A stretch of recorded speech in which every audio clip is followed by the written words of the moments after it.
안녕하세요. 11월 9일 수요일 한동에서 만나 시간입니다. 오늘 우리가 함께 볼 본문은 마가복음 3장 13절에서 35절 말씀입니다. 마가복음 3장 13절에서 35절입니다. 예전에 그 드라마 중에 하나가 있었는데, 어쨌든 그 무속신앙을 다룬 드라마예요. 그래서 거기에 보면은 귀신을 귀신이 쫓아내는 일들을 좀 합니다. 그러니까 이제 보면은 이제 남을 저주하는 일들을 하는데 이 아이가 귀신을 이제 나름대로 섬기고 있겠죠. 귀신이 뭐라고 표현해야 돼요? 지금 신을 받았다고 표현하죠. 어쨌든 그런 상태가 있습니다. 그러니까 또 다른 무당들이 있잖아요. 그럼 이제 어떤 더 큰 신이 있고 작은 신이 있고 뭐 이런 것들이 있어요. 어쨌든 이 우리나라 무속신앙이나 이런 데서는 귀신이 귀신을 쫓아내는 그런 것에 관한 사상들이 좀 담겨 있습니다. 오늘 본문에서도 약간 그런 비슷한 일들이 나옵니다. 예수님을 통해서 귀신이 쫓겨나고 그리고 병이 고쳐지고 이런 역사가 일어나고 사람들이 예수님께 찾아오는 일들이 일어나요. 근데 문제는 바리새인이나 대제사장이나 서기관들은 그 모습이 마음에 들지 않아요. 그러면서 뭐라고 이야기하냐면 예수님을 일종의 귀신 취급을 하는 거예요. 그러니까 예수님이 귀신이라서 귀신이 귀신을 달래면서 내보내는 것이다. 라고 하면서 하나님의 일을 하는 것이 아니라 귀신의 일을 하고 있는 것이다. 라는 그런 소문들이 퍼지게 됩니다. 그러자 예수님이 분열되는 것이 과연 온전한 나라냐라고 하면서 이 부분에 대해 이야기하시고 그러면서 이제 우리가 흔히 얘기하는 가장 유명한 것 중 하나인 성령 모독하는 것에 대해서 이야기를 하십니다. 성령을 모독하는 죄, 그 부분에 대해서 이야기를 하는 모습을 보여주고 있습니다. 그러면서 어떤 분이 그런 얘기를 하시더라고요. 성령을 모독하는 과연 어떤 의미입니까? 라고. 왜냐면, 이렇게 이야기해요. 28절과 29절을 보시면, 내가 진실로 너희에게 이르노니 사람의 모든 죄와 모든 모독하는 일은 사하심을 얻대. 사하심을 얻는 용서를 받을 수 있대요. 근데 누구든지 성령을 모독하는 자는 영원히 사하심을 얻지 못하고 영원한 죄가 되느니라 하시니라고 이야기하고 있습니다. 그러니까 도대체 성령을 모독한다는 게 어떤 것이길래 용서를 받지 못하는가라고 이야기하는데 이건 정확히 어떤 의미냐면 하나님이 하고 있는 일들, 하나님이 역사하시는 것들을 지금 거부하고 있는 거거든요. 그러니까 이게 성령을 모독한다는 의미예요. 하나님이 분명하게 임하고 계시고 하나님이 분명하게 일하고 계신데 그것 자체를 거부하는 사람은 나는 하나님의 일하심을 거부하겠다라고 하니 당연히 사함을 받지 못해요. 왜? 이 사람은 뭘 거부한 거예요? 하나님을 거부한 거예요. 그러니까 하나님을 거부한 삶을 살아가고 있는 이 상태는 당연히 사함을 받을 수가 없는 거죠. 이 사람이 그것을 깨닫고 내가 하나님의 일하심을 바라보지 못했구나라는 걸 깨닫는다면 달라지겠지만 그것을 깨닫지 않는 자들, 못하는 자들은 당연히 사하심이 없을 수밖에 없죠. 우리가 지은 죄들은요, 그냥 금방 깨달아요. 솔직히 말씀드리면, 나 어제 거짓말했네. 뭐 이런 식으로 금방 깨달아요. 그럼 하나님께 자백할 수 있거든요.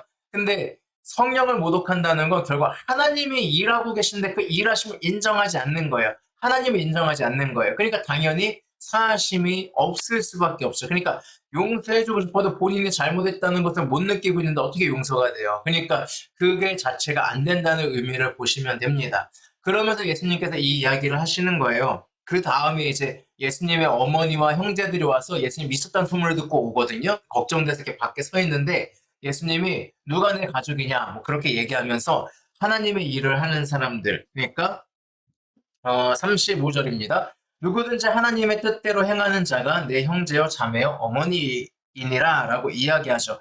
이 얘기는 뭐예요? 하나님을 인정하는 자, 하나님의 일하심을 인정하는 자, 그러한 자가 바로 예수님의 가족이다라고 이야기하는 겁니다. 그리고 오늘 본문 초반에 보면 예수님이 12제자를 선정하는 부분들이 나오거든요.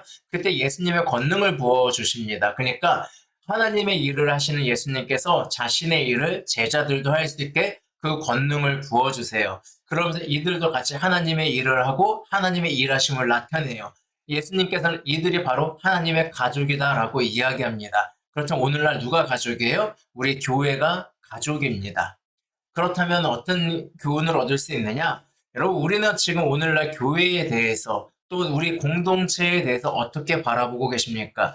내가 그동안 해왔던 신앙적 관습과 그런 것으로 인해서 또 나한테 익숙했던 것들로 인해서 마치 안식일날 일하는지 안 하는지 지켜보고 있던 그런 사람들처럼 어쩌면 나도 나의 관습이나 나의 생각과 나의 마음들로 인하여서 하나님의 일하심이 분명하게 있는데 그것을 거부하는 삶을 살고 있지는 않습니까? 우리가 한번 생각해 볼 필요가 있는 것 같습니다.